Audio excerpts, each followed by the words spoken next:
On a souvent cette impression qu'un conflit est sur le point d'éclater dans le golfe Persique. Mais ce qu'on voit dans les médias, en réalité, c'est juste la partie émergée de l'iceberg. Derrière les menaces, les démonstrations de force, se joue une partie d'échec à l'échelle planétaire qui pourrait bien redéfinir l'ordre mondial pour les décennies à venir. Alors, on va plonger directement dans le vif du sujet.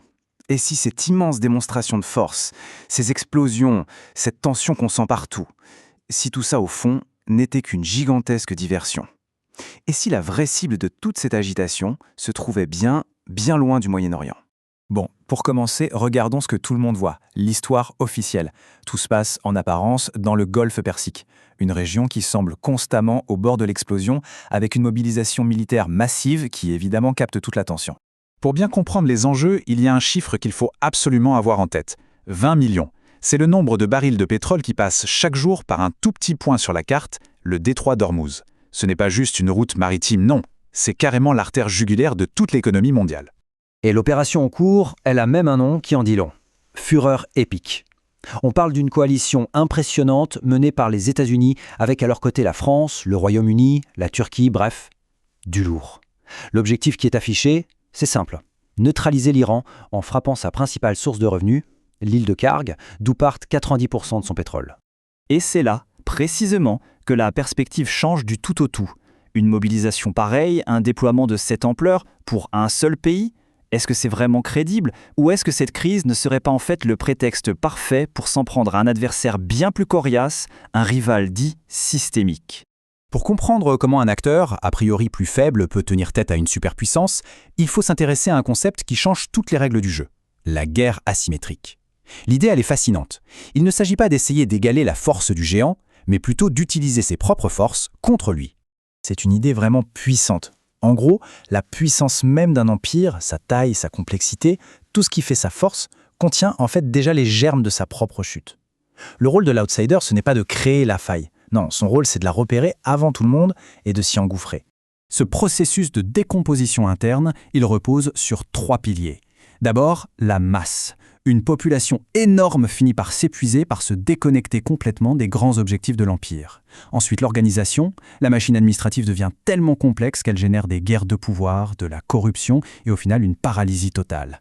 Et enfin, la profondeur, cette capacité à encaisser les coups qui se transforme en pure arrogance. L'Empire se croit invincible et du coup, il arrête d'apprendre et de s'adapter.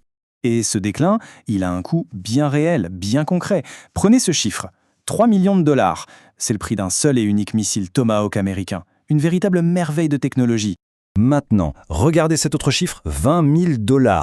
C'est le coût du petit drone que le missile à 3 millions est censé intercepter. Le piège, il est là, brutal et économique. L'Empire est obligé de se vider financièrement pour contrer une menace qui, pour l'adversaire, ne coûte presque rien. C'est une hémorragie économique.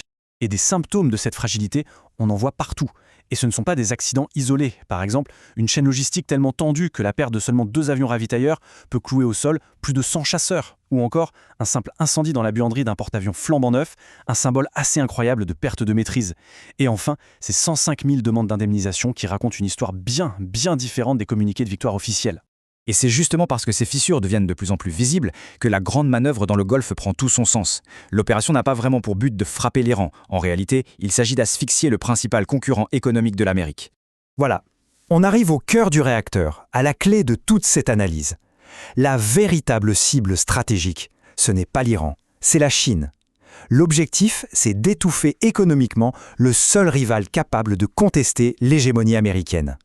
Et ce graphique, il révèle le talon d'Achille de la Chine. Regardez, près de 17% de son pétrole provient de pays sous sanctions, comme l'Iran ou le Venezuela.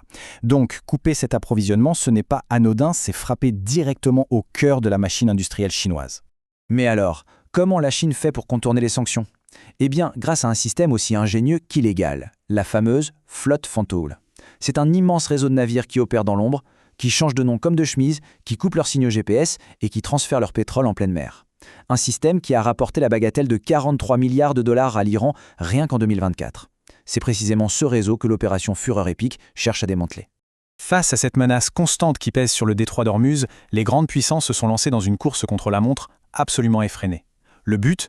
Construire des projets d'infrastructures tellement massifs qu'ils rendront la vieille carte du monde complètement dépassée.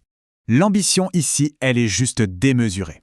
Il ne s'agit pas de construire quelques ports ou oléoducs, non. Il s'agit, pour reprendre les termes d'un observateur, du remodelage d'une planète. Rien que ça. L'idée, c'est de redéfinir la géographie elle-même pour ne plus jamais être l'otage d'un seul goulot d'étranglement. Et aujourd'hui, on a deux visions qui s'affrontent. D'un côté, le projet pharaonique de l'Arabie Saoudite, le canal du roi Salman. Imaginez 950 km à travers le désert, 80 milliards de dollars, un chantier pensé pour le siècle à venir. De l'autre, on a l'approche beaucoup plus pragmatique de l'Égypte, le pont terrestre du Sinaï. Un réseau de routes et de trains conçu pour être opérationnel très vite, d'ici 2025, et pour devenir en quelque sorte l'assurance tout risque de la région. Mais attention, pendant que la carte du monde est redessinée sur Terre, la bataille vraiment décisive pour la domination mondiale, elle, est en train de se déplacer vers une nouvelle frontière. Parce que, soyons logiques, la meilleure façon de neutraliser une menace au sol, c'est d'avoir une domination totale depuis le ciel. Cette citation de Jared Isaacman, elle résume parfaitement la situation. La course à l'espace, aujourd'hui, ce n'est plus une simple question d'exploration scientifique. C'est une compétition acharnée pour le contrôle du terrain stratégique ultime. Et le temps presse. Chaque mois qui passe est crucial. Alors, c'est quoi l'atout maître des Américains dans ce jeu? C'est un concept qui porte le nom de dôme d'or. Imaginez une sorte de bouclier de satellite en orbite qui peut repérer n'importe quel lancement de missile, n'importe où sur la planète, calculer sa trajectoire en une fraction de seconde et guider un intercepteur pour le pulvériser en vol. C'est un système conçu pour rendre la menace des missiles au sol complètement obsolète. Et ça, ce n'est pas de la science-fiction. C'est une stratégie claire, une feuille de route pensée étape par étape. Aujourd'hui, la Space Force protège déjà les intérêts américains en orbite terrestre. Demain, le programme Artemis vise à contrôler l'espace ô combien stratégique entre la Terre et la Lune. Et après-demain, la propulsion nucléaire pourrait créer un véritable chemin de fer interplanétaire assurant un contrôle logistique total et définitif. Du coup, la question finale est vertigineuse. Pendant que de nouvelles routes sont creusées à même les déserts et que des boucliers invisibles sont déployés en orbite, est-ce que cette voie navigable, le détroit d'Ormuz, qui a défini la puissance mondiale pendant tout un siècle, est-elle sur le point de devenir une simple relique du passé? Une nouvelle page de l'histoire s'écrit, sous nos yeux.